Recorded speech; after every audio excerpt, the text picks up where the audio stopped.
Bom com vocês? Eu espero que sim. Vamos para mais uma aula de História. Falaremos sobre cidadania e a democracia no Brasil, um processo histórico. Páginas 132 a 137. Então, vamos lá. Enquanto algumas ideias, conceitos e costumes dos diferentes povos da antiguidade desapareceram com o passar do tempo, outras foram sendo adaptados, transformados ou até preservados por várias sociedades. Esses processos, que levaram milênios, influenciam manifestações políticas e culturais até hoje. Um exemplo disso é a realização dos Jogos Olímpicos, criado na Grécia Antiga. Esses jogos foram resgatados no final do século XIX e, desde essa época, são organizados pelo Comitê Olímpico Internacional, o COI. Em 1960, foram criados também os Jogos Paralímpicos. Qual seria a relação entre os Jogos Olímpicos atuais e os Jogos Olímpicos da Grécia Antiga? Você sabe quais são as modalidades esportivas dos Jogos Olímpicos? E aí? E dos Paralímpicos? Vocês sabem? Se sabem, respondam aí. Ou se não sabem, vocês podem também procurar na internet. Página 133, vamos lá à nossa matéria. Como as ideias chegaram? Você já sabe que durante a República, os antigos romanos dominaram extensos territórios. Um dos povos conquistados nesse período foram os gregos, e isso intensificou as trocas culturais entre eles, fortalecendo a cultura greco-romana. Mas qual é a relação desse processo com o Brasil? E aí, vocês sabem?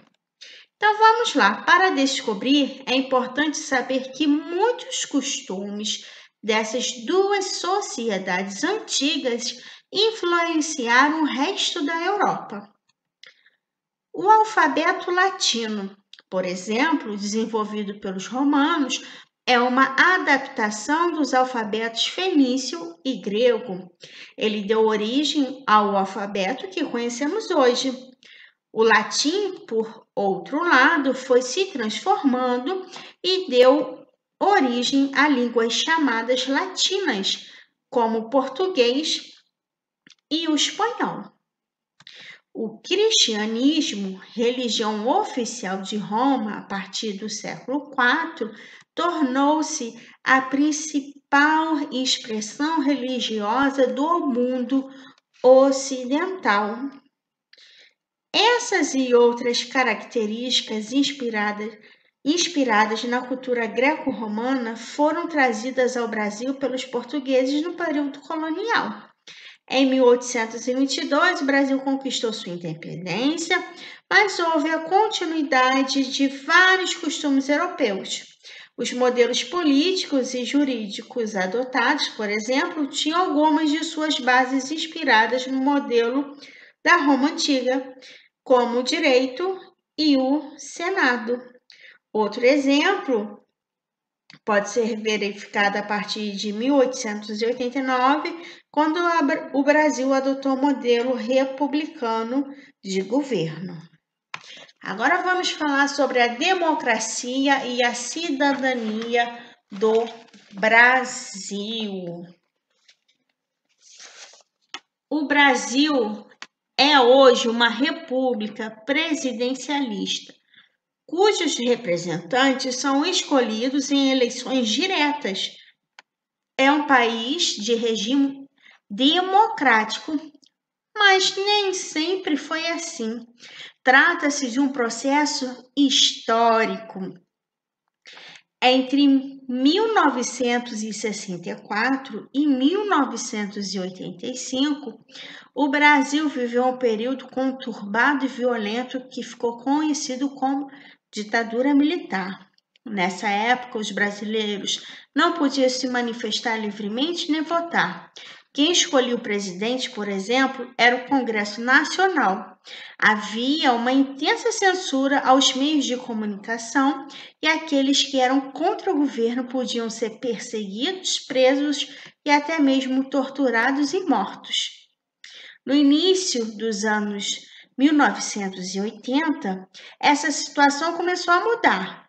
Com o fim da censura aos meios de comunicação e a volta das manifestações públicas, em 1984, diferentes setores da sociedade organizaram protestos para reivindicar eleições diretas para o presidente. O movimento ganhou força e ficou conhecido como Diretas Já. Apesar das pressões, o Congresso Nacional não aprovou a reivindicação. Isso só aconteceu em 1988, com a promulgação da nova Constituição do país que vigora até hoje. Além da garantia das eleições diretas para presidente, governadores e prefeitos, a Constituição de 1988 determinou outros direitos aos brasileiros. E vamos lá, vamos ver quais são esses direitos conquistados, tá, galera? Da Constituição de 1988. Então, podemos perceber que o Brasil passou por um período difícil, onde as pessoas não tinham o direito do voto, tá? A ditadura militar, o Congresso Nacional resolvia quem iria ser o presidente e ali sempre seria o quê? Um militar, tá? Então, com os direitos conquistados,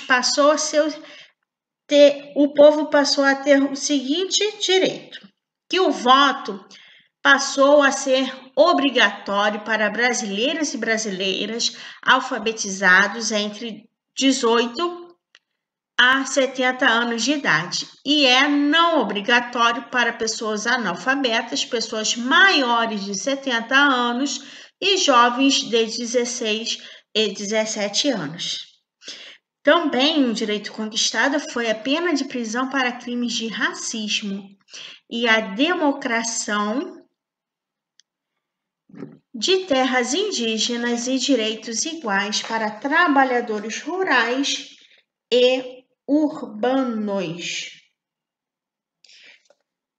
A demarcação, tá? Perdão aí. Então, vamos lá. Vale ressaltar que antigamente os trabalhadores rurais, ou seja, aquelas pessoas que produziam os alimentos, né, que são vendidos, na verdade eram e são vendidos até hoje, eles não tinham direitos trabalhistas, tá? Então, isso tudo com a Constituição de 88 foi alcançado para os trabalhadores rurais e urbanos, os mesmos direitos, tá? Agora vamos ver um pouquinho também, galera, sobre o artigo 5 e 6, tá? Cidadania, desigualdade e exclusão social. Então, vamos lá. O livro vem trazendo o artigo 5, tá? O artigo 5 da nossa Constituição fala o seguinte: todos são iguais perante a lei, sem distinção de qualquer natureza, garantindo-se aos brasileiros e aos estrangeiros residentes no país a inviolabilidade do direito à vida, à liberdade, à igualdade, à segurança e à propriedade. Então, nesse artigo, podemos ver que todos nós somos iguais perante a lei. Não importa a cor da pele, religião, isso nada importa, tá? E todos temos direito à vida, né? a liberdade, a igualdade, a segurança e a propriedade.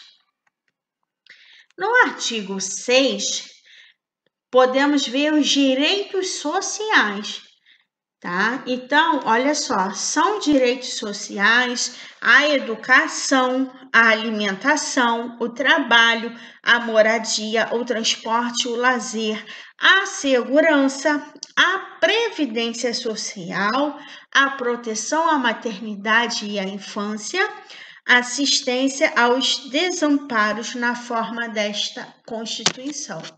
Então, todos os brasileiros têm esses direitos sociais garantidos pelo Estado. Quando eu falo Estado, eu estou falando do governo federal, pelo Brasil, né, pelo país, pelas pessoas que regem a nossa nação. Então, cada tópico desse, eu e você temos o direito, tá? O Estado tem que garantir isso a todo e qualquer cidadão brasileiro. Aí agora fica uma pergunta aí para vocês.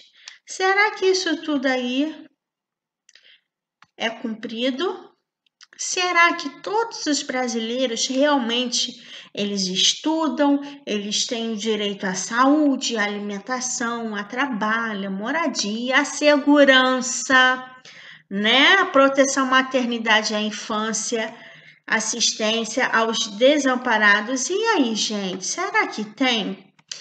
Tem gente que fala que política não se deve discutir, mas eu acho que sim, porque é através da política, é através dos nossos representantes lá no Congresso que nós temos que valer o nosso voto, temos que cobrar, temos que exigir, porque isso está garantido na nossa Constituição.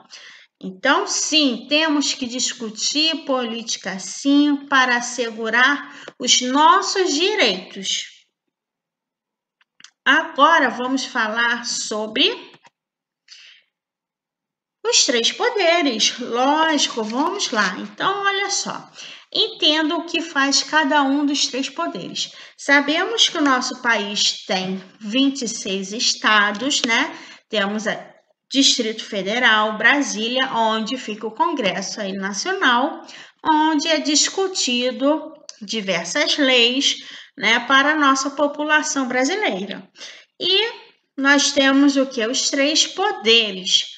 Nós temos os poderes executivo, legislativo, judiciário, tá? Então, vamos lá, galera. Executivo, o que faz? Dirige e administra o governo e representa o país no exterior. É quem toma decisões sobre economia, investimentos, construção e conservação de escolas, hospitais, estradas, etc. Agora, quem exerce? Presidente da República, governadores de estado e prefeitos. Olhem aí a importância de saber votar nos presidentes, em presidentes, governadores e prefeitos, porque é eles quem tomam as decisões sobre economia, investimentos, construções, escolas, hospitais. Então, temos que cobrar dessas pessoas. Agora, o legislativo, o que faz? Vota as leis em nome da população e fiscaliza atos do executivo. Então, olha só a importância do legislativo. Vota as leis em nome da população. Quem exerce nacionalmente? Senadores e deputados federais. Nos estados, os deputados estaduais, no Distrito Federal, distritais e nos municípios, os vereadores. Então, são eles que votam em leis.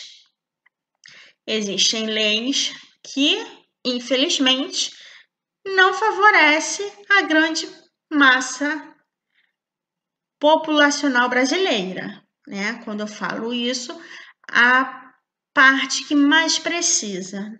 Então, é importante sim ver se os vereadores estão a favor do povo, se os deputados estaduais e os deputados federais, gente, porque a lei é feita e eles têm que aprovar, né? Eles votam nas leis. Então, é muito importante vermos quem está do nosso lado, até mesmo para cobrarmos. E o judiciário, o que faz? Aplica as leis, decidindo conflitos dos cidadãos entre si e entre os cidadãos e o Estado. Quem exerce? Os juízes nas diversas instâncias e âmbitos da justiça. Então, fica aí os três poderes que regem o nosso país: executivo, legislativo e judiciário. Agora é com vocês, vocês irão fazer essas atividades até a página 137, tá bom? Um beijo, fiquem com Deus.